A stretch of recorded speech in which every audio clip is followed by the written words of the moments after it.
Hiya, good people. Welcome back to Fishing with Seth and Maine Sport Outfitters. You're out on the lake with us this morning on local Lake McGunnicook. And we're talking a little bit about fly fishing from a canoe, or at least the method that I really like to do this time of year for fishing streamer flies. And so if you're looking to bring a little bit more fishing to your paddling, or a little bit more paddling to your fishing method, I'll show you the way I blend these two that are so near and dear to me as a great way to fish in the springtime in Maine.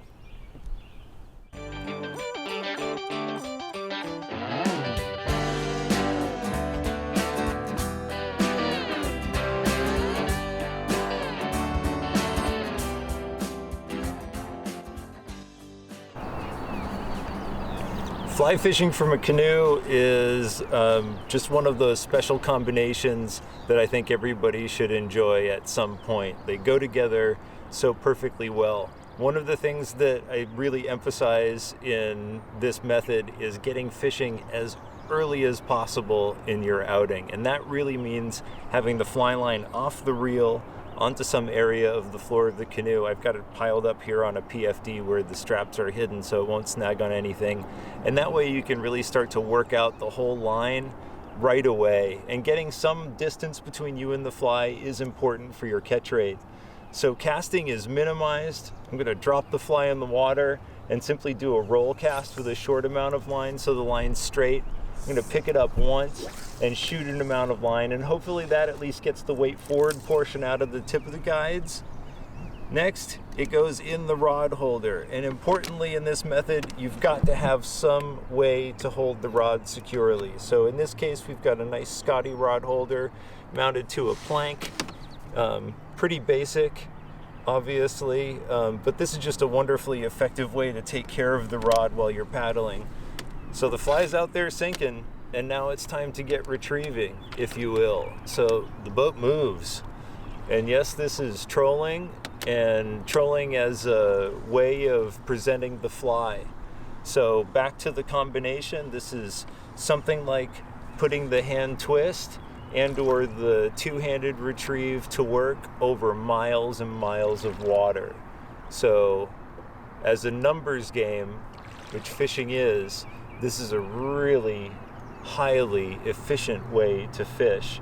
So not letting all the slack drop right away, letting a little bit of the line start to pick up speed with the boat so it's not all sinking. I don't want to just foul up the fly with weeds or get snagged on a rock immediately. And then as soon as the boat gets underway in slightly deeper water where I know I can let the line out, I am going to give up any bites that I might get at this point and just let the other running line or the rest of the back of the fly line pay out through the guides. If I were to get a grab, a fish might take the slack up so quickly that the resistance of the drag would set the hook.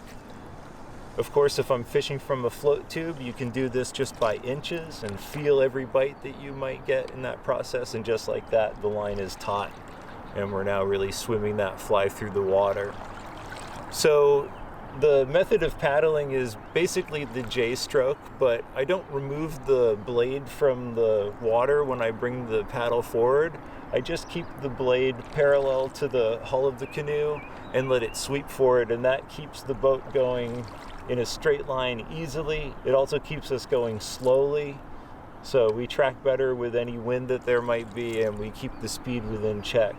If I want to add speed, then it's time to stow the paddle,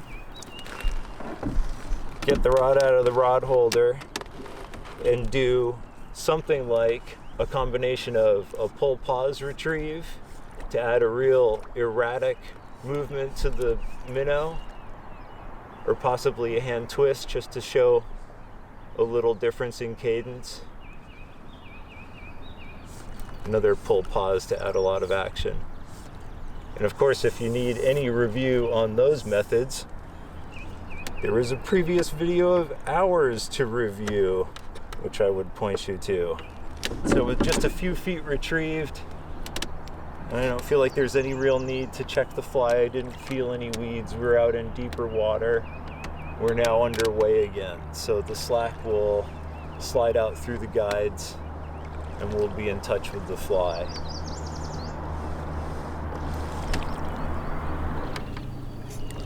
As we pass through the channel out here between two major lobes of the lake, we're keeping special attention on the tip of the rod and have checked the fly recently for any grass that might have accumulated on the hook, that sort of thing.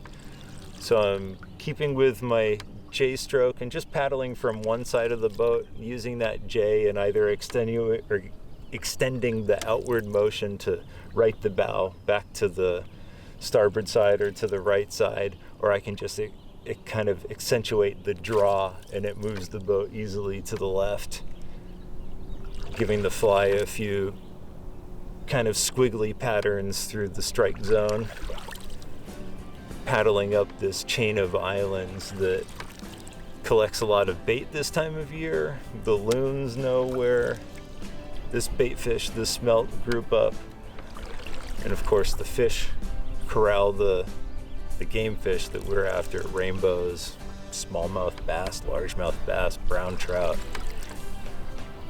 Those game fish corral the bait fish into the shallows near here at about the edge of light on either side of the day.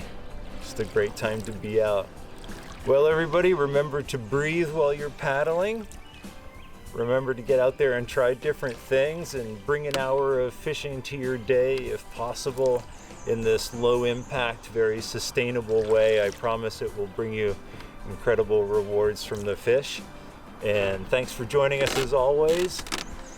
Follow the link here for expanded content and more programming and links to other videos. And we'll see you guys soon. Bye for now, folks.